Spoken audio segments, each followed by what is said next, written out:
Right, hello everybody, welcome back to a brand new video. Guys, I'm Matt Fryer and today I'm joined by Mr. Adrian Fryer, my father. He's going to be giving us our top 3 tips to help you improve your iron play.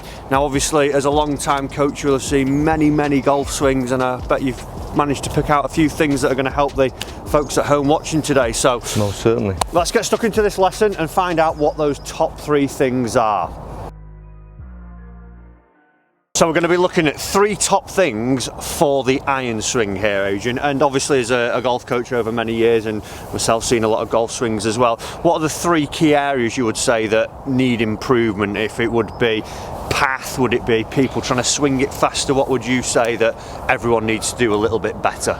I think the important thing is most people understand the shape of the golf swing. You know, you can recognise Bubba Watson or Adam Scott or Tiger just by looking at their swing shape. So you need to manage what the club is doing as it journeys around your body. So the path of the club head. Okay. You also need to be able to get the low point to happen in the right place. Can you trap that ball if it's an iron, obviously? Can you sweep it if it's a wood? It a bit more, and so on. Where people get the fats and the thins. The thins, exactly. Number 3. And then the key thing, of course, is controlling the club face. We need to manage that club face so it can return back to square and impact for that relevant shot, but also manage what the club face is doing throughout the swing, which is really key. Yeah, well, let's jump straight into it then. Let's go for what, club face or... Yeah, club face is probably the one that we need to look at first, isn't it? And then the others will probably follow on from there, I would say. Definitely, you know, you've got to fix the face first. The face is, you know, kind of 80% dependent on where that ball's going to really go. Okay, perfect. So what I've done here, I've just made a little gizmo which I use in my daily coaching, and really this is just to illustrate the journey of the club face and what happens. So I've put like an aeroplane's wings on it with a ruler here and a table tennis bat. What would you say is the biggest problem then with people's club face? What tends to happen? For me, it's something to do with keeping the face straight. I've got to hit down to my target that's in the middle of the fairway, so I've got to keep my face looking at that the whole time. Exactly. I mean, I think if it was like putting, obviously if you were stood on top of the golf ball like a putting stroke here, you're pretty vertical, so it's a nice simple concept to think, well, if I keep the face straight and swing back straight, it's going to go towards the target. But in reality, what we need to understand is that when we play golf, obviously you're playing golf with clubs that are built on an angle. So that means they're going to journey around your body on this incline plane, and to do that they have to rotate, on the forearms and wrists have to make this motion. Now looks nothing like what we saw when it got placed at the start. So could you give everybody a drill to get into a good position? Yeah, certainly. I mean, a lot of people, obviously you hear of this chicken wing, and that's really because the forearms and elbows and wrists don't rotate. When you turn your hand here, or you actually have to turn your forearm as well. So in real simple terms, if I want it to turn. Yeah, it will turn a little bit, and you've got to get the blend right. You've got to get the blend of the hinge and the roll to be able to get the club in a respectable angle. You know, something like the angle the club's built to be used on, really. So if I just put the club up simply, a real simple drill is put the club up in front of me about 90 degrees. So notice how my hand here, my wrist, my left wrist is hinging about 90 degrees. But of course we don't play golf with the shaft vertical. So as I said, we need to get it on this correct angle, and that's where a little bit of bend, or modern term flex and etc. extension happens. So here my right wrist is going to bend. So if I picked it up approximately 90 degrees and then bent it to about 40, this is really representing what those components of your body do, if you like. And getting it into 40s coming from your forearm. From my forearm, so and my right wrist bending, like so. See now the face as you put it into 40 for us. Just like so. Longer looking at the target. Exactly. So now if we get the blend right, initially in the first phase of the swing, the takeaway, you hear this term, one-piece takeaway and so on. If you're too busy, the face is going to open. If you're too stiff here, you're going to keep the face closed. So we're initially just taking it back, and again, if I just grab that little thing there, please, Matt. Sorry, the board, thank you. Just to help your viewers appreciate, as I said, golf happens on an angle, so this little thing I just use. So let's assume this represents the angle, the plane the club's made on. So initially, when you take the club back, you're just shaving the plane, you're taking it back in one piece. It's just turning, and it's just opening very quietly. So I'm not over rotating, and I'm not keeping it square so my forearms aren't turning. But then I've got to get the thing up, I've got to create some leverage and some arc width So now at this phase it starts to fold. Okay. And there's a lot of talk, you know, should you keep the face square, should it be toe up? There's a certain tolerance. Some players like to see it parallel to the spine, others more toe up, but it's in motion. Somewhere round about exactly. the spine angle would be perfect. But now I'm getting to this position. Yeah. Could we see you hit one then? If certainly. If we could do that with a drill, just so everyone at home can get an idea of what we want to be seeing in this position as you go through. So we're looking for not letting the face stay square to target the whole time. We want to see that it's actually got this little bit of roll and actually moving around a little bit. So let's a little bit of hinge and roll. So say in your mind's eye, if you can think of it as two phases, it's initially going back and then you're folding it up into that correct position. So as I said, no different than this and this, but that's happening during the motion of the arc. So see the drill then. So we put it up into position. Here, fold it, tilt forwards and turn. This will give me a feel for where I want to be in space, because that's what golf's about. Can you manage that club face in space? So hinge it, fold it, turn. Now I've got a feel for where it wants to be, and then give it a hit using that feel if you can. Excellent.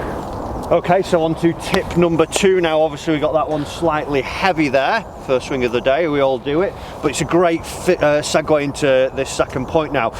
The fat and the thin shot, why does it happen and what can we do to stop it? I think people, obviously one of the most common things initially for when people come to golf is they're trying to lift the ball and help it up and add loft. No, well in reality, obviously, as we know, we need to hit the little ball before the big ball, as they say. We want to compress the golf ball, squeeze it with the club head, and the low point, the divot, ideally would happen afterwards. Exactly what you're just doing now. If you just take your address for me, and then you go into your impact position, they look very much different. And what I would find from a lot of people, if I were to get some of my students and slow them down on the cameras into impact and show it to somebody who hadn't seen them hit a shot or swing, and say, do you like this person's address? Yeah, it looks, you know, it looks pretty good. Well, actually it's their impact, because they're not moving from address into impact. So could you give us a drill to help us feel how you've just created that impact position there away from the address position? What has to happen as we go through it? Yeah, I agree entirely with what you said, Matt. Obviously a lot of people come to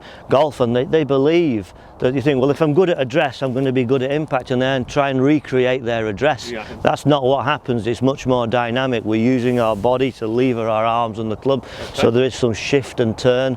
And where you are, as you quite rightly said, where you are at address and where you are at impact are totally different. Okay, so how do we get into it? The handle's gone forwards, hips have gone forwards, so a simple drill. If I just place the club here, and I just get into the habit of just pushing my hips across, notice my footwork. Right, okay. And just shifting the hips here. So a nice simple field drill there. It is, yeah. You don't have to hit golf balls to do that. You change from where you are at address into doing that. And is that coming from, where's it coming from? Is it the back leg pushing towards the front leg? Well, obviously there's a lot of research now. We're able to measure these ground reaction force and so on. Everything we do is against the kind of floor. But really I'm pushing with my feet and my hips. I'm trying to shift my pelvis, and that'll move about 4 to 6 inches across and around and up. Excellent. So just getting that feel of doing this, and then of course, a fantastic image for everyone there at home watching. You know, that even just a simple thing you could do at home, just getting this feeling of movement. It's not that we're backing out that we would see when people are trying to hit the ball in the air, where the lead hip's coming away from the club and you just simply pushing up against it is going to get that pressure moving forwards and get that nice compression that we want with the iron. So let's have a run through that drill one more time, and then we want to see a nice crisp strike from you this time. So no pressure. So just pushing. And another little very simple thing that the viewers can do as well is just put the club in the tummy, hold it with one hand, 2 hands, and again just add the club in now. So now you can see we've got something else happening, leading to the thing we spoke about before. Look at what the club face is doing. Turning the club face. So in real simple terms, if I put the club on my body and turn, notice what the face is doing. It's turning free of charge. So we want to blend those two motions together now. And we want to see a nice crisp. Second shot of the day now, so this is it, no pressure. Let's see if I can clip this one away. Despite it feeling as you're moving, just feeling the weight go forward and a million times better. Just even there, just a slight divot after the golf ball instead of the excavation that we took earlier. That's it, thank you. Fantastic there. So we've got tip 1, we've got tip 2. How do we blend that all together with the path? What do we have to see there? For me, I would imagine a lot of the viewers at home now have heard the old out to in to out phrases. What do we most commonly see go wrong with the path? Well, as I said, you know, the golf swing, it is a blend of the arm swing and the body turn. Okay. But depending on the level of the player and what their problems are, what a slicer may need to feel with their body motion is different than, say, what an elite player who may get the club a bit more inside, like Rory or somebody, what they need to feel is slightly different. So you need to...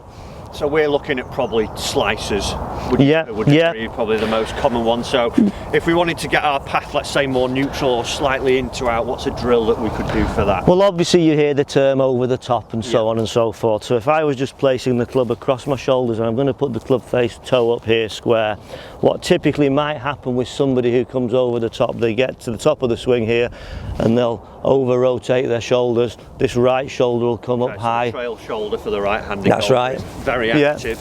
They may be pulling too hard with their left side. They might be spinning too early. So notice where the club's coming now.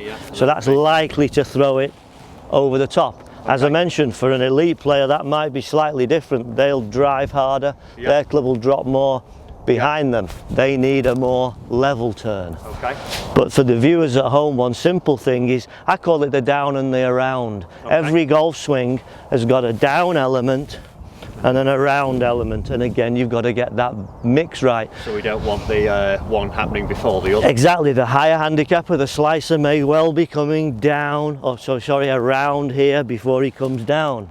Whereas the elite player might come down too much, too early, and then around. Exactly. So how would we get the more down and around for the viewer at home? How are we going to get that one?